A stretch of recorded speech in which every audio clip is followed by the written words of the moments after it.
రెడ్డి గారికి అవకాశం ఇస్తే వారు మాట్లాడినటువంటి తీరు మరి అత్యంత జుగుప్సాకరంగా దురహంకారానికి నిదర్శనంగా ఇవాళ స్పీకర్ గా చైర్ ను ఛాలెంజ్ చేస్తూ మాట్లాడినటువంటిది మా అందరికి కూడా చాలా బాధ అనిపిస్తోంది అధ్యక్ష.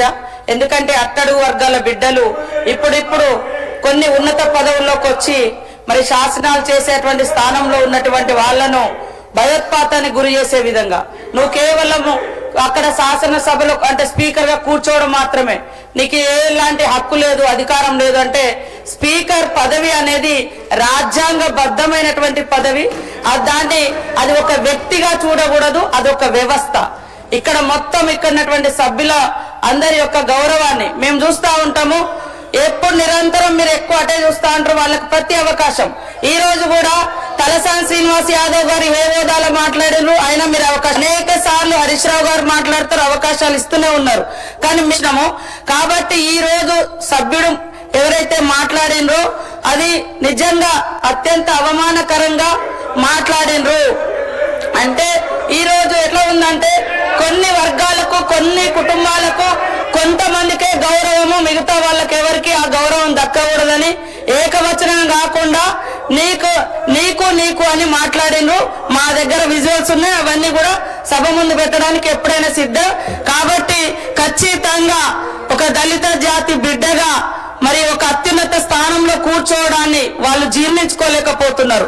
అందుకని పదే పదే పదే పదే అవమానకరంగా నిన్న కూడా ఒక స్పీకర్ ట్రైబల్స్ గవర్నర్ గారిని కాంగ్రెస్ కార్యకర్త అంట అక్కడే మాజీ సీఎం గారు కూర్చొని గతంలో గవర్నర్ గారు మాట్లాడే ప్రతి మాట మా ప్రభుత్వం మాటనే అని ఆ రోజు కేసీఆర్ గారు ఓన్ చేసుకున్నారు.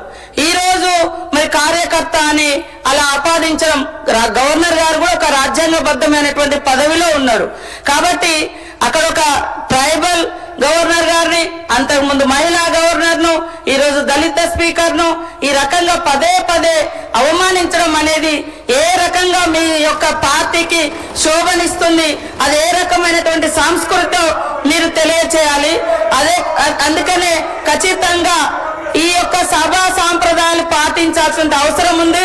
మీరు అధికారంలో ఉన్నప్పుడు అనేక రూల్స్ తీసుకొచ్చి మేము కనీసం ఒక ఏదైనా పేపర్ కూడా పట్టుకొని నిరసన కూడా తెలియజేయడానికి లేకుండా చేశారు, కనీసం పోడియం దగ్గర కూడా రానియకుండా చేశారు. అయినా ఈ రోజు మీ యొక్క అన్ని హక్కులను కాపాడుతున్నటువంటి స్పీకర్ గారిని ఆ రకంగా టార్గెట్ చేయడము ఇది అత్యంత బాధాకరం. కాబట్టి సంబంధిత సభ్యుడిని సభ్యత్వం రద్దు చేయాల్సిందిగా శాసనసభ నుంచి ప్రతిపాదించడం జరుగుతా ఉంది. గౌరవ మంత్రి గారు ఉత్తమ్ కుమార్ రెడ్డి గారు. స్పీకర్ సార్, సభకు సహకరించండి, చాలా బిజినెస్ ఉన్నది, సభ్యులు మాట్లాడవలసిన అవసరం ఉన్నది. లేదంటే లేదు సహకరించమంటే